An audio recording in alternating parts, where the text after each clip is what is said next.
After I told my friend group at work that the way I motivate my wife to clean is by making her cry, they started avoiding me like the plague, but my method is making our house way cleaner, and I don't see any reason to stop.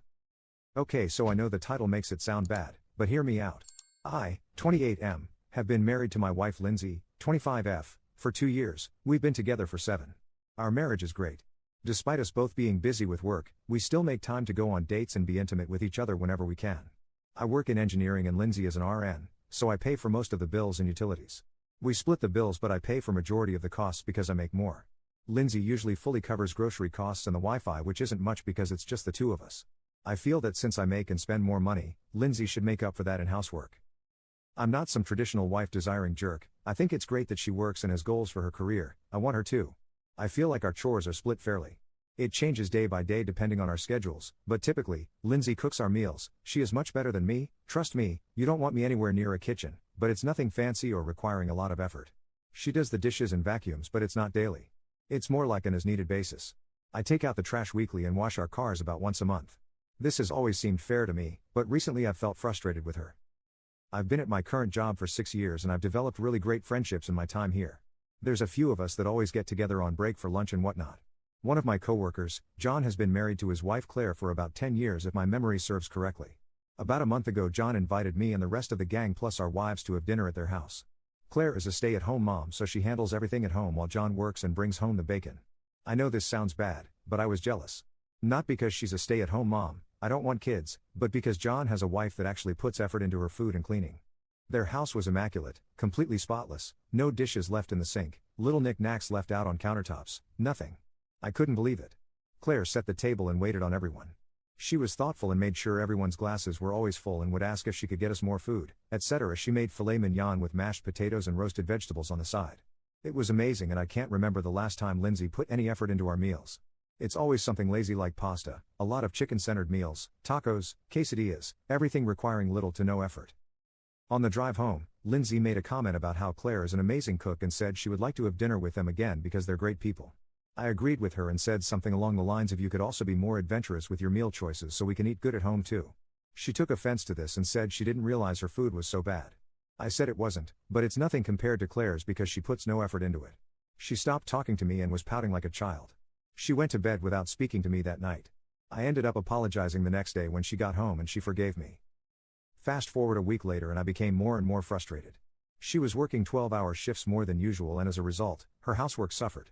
She would leave at 7 a.m. and come home at 7 p.m., and on some nights she went straight to bed without making dinner. I ended up getting takeout on those nights. Dishes were piling up in the sink, the carpets were becoming noticeably dirty, and she just sat in bed scrolling on her phone or sleeping. I tried to be understanding at first, but at this point she's used to working 12-hour shifts, so there really is no excuse. I ended up having a talk with her and was brutally honest. I told her that I'm not satisfied with her level of housework anymore and I want her to do more. I want her to come home and make dinner, and I want her to put more effort into it. I gave her some examples of meals I would like to eat and suggestions for ways that she can clean before going to bed, such as drinking coffee or energy drinks on the way home. I thought she was receptive to my ideas at first, but then I realized she looked pissed. She very coldly asked me if I feel this way because of John's wife, and I answered honestly and said yes. I told her I would be embarrassed if my friends came over to have dinner with us after that dinner at John's. She started tearing up when I said this, and I felt kind of bad for being so harsh. She didn't say a word to me and just left the room. I came out a short while later and saw her maniacally scrubbing a stain out of the carpet on her hands and knees, still crying. I asked her what she was doing and she screamed, "What does it look like, you fudging jerk?" The stain she was scrubbing was pretty much gone, but she continued for what felt like hours. I started feeling sorry for pushing her to that point, but then I remembered something. Something that could work out great for me or go horribly wrong.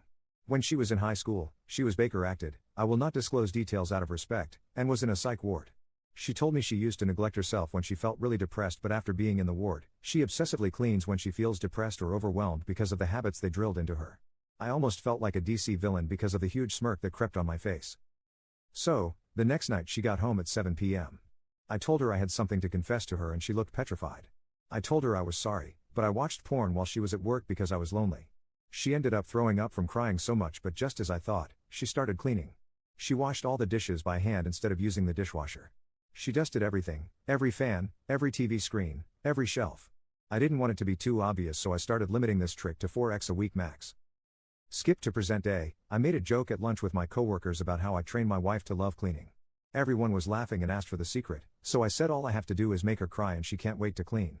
Daniel asked me what I mean, and I told him about how her response to being upset is to clean, so I've been upsetting her on purpose. Everyone was silent while I was still laughing.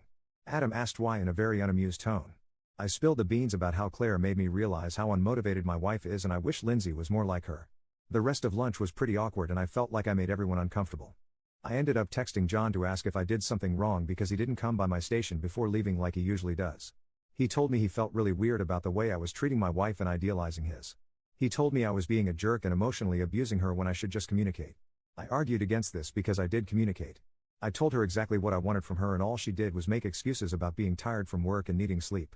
She even suggested that I should clean more if the state of the house bothers me so much and that I should learn how to cook before criticizing her. We wouldn't be able to afford the house we live in if it weren't for me.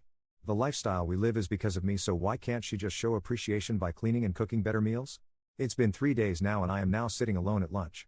When I sit with my usual group, everyone stops talking. I feel like I really fudged up and want to make things right with my friends, but at the same time I feel like what I'm doing is okay because it's not for no reason. She's actually cleaning more and I'm so proud of her. Am I the jerk because I want to keep doing it? Commenter 1. You're the jerk. Don't worry, you can figure it out after she divorces you. Commenter 2. You're a jerk.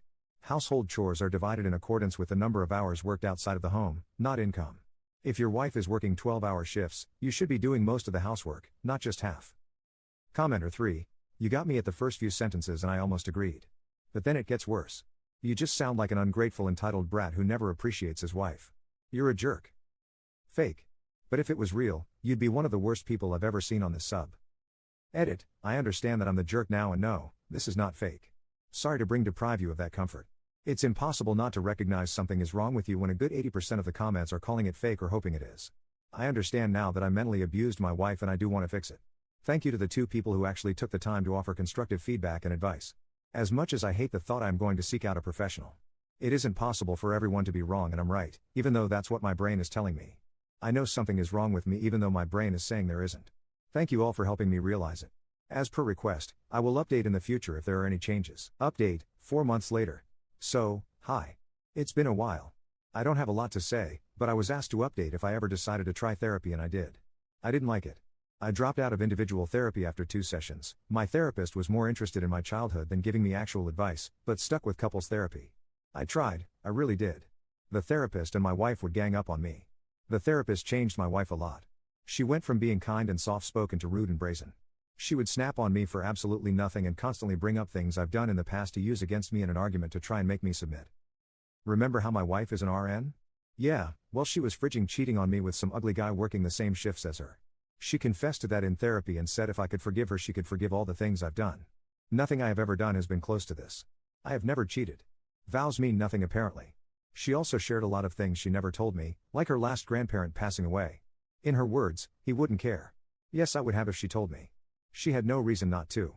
I wouldn't have been so harsh about the housework if I knew she was grieving, but no, go ahead please, don't tell me anything and then use it against me later because that makes sense. I thought couple therapists were supposed to be neutral. Isn't their entire purpose bringing couples together and helping them understand each other? Since when do they call their clients manipulative? How is that allowed? Anyways, back to the batch wife, I can't forgive a cheater. She is staying with her parents for now as we are separated. I don't want her back in my house. It makes sense now why she didn't want to smash anymore. We stopped going on dates. Our intimacy suffered. All because she cheated. Therapy was a waste of time and money, but I guess it was worth it in the end because I learned what kind of person she really is. She disgusts me. I did not want therapy but I tried my best for her and to change. That is clearly not what she wanted because she cheated. I learned this information last month and I have finally come to terms with it. As for my friends, I'm still cool with a few of them. Others clearly look down on me so I don't interact with them anymore, but we don't eat lunch together anymore. I sit elsewhere now and it's not too bad honestly. I'm meeting new people. Maybe I'll find love again soon but who knows.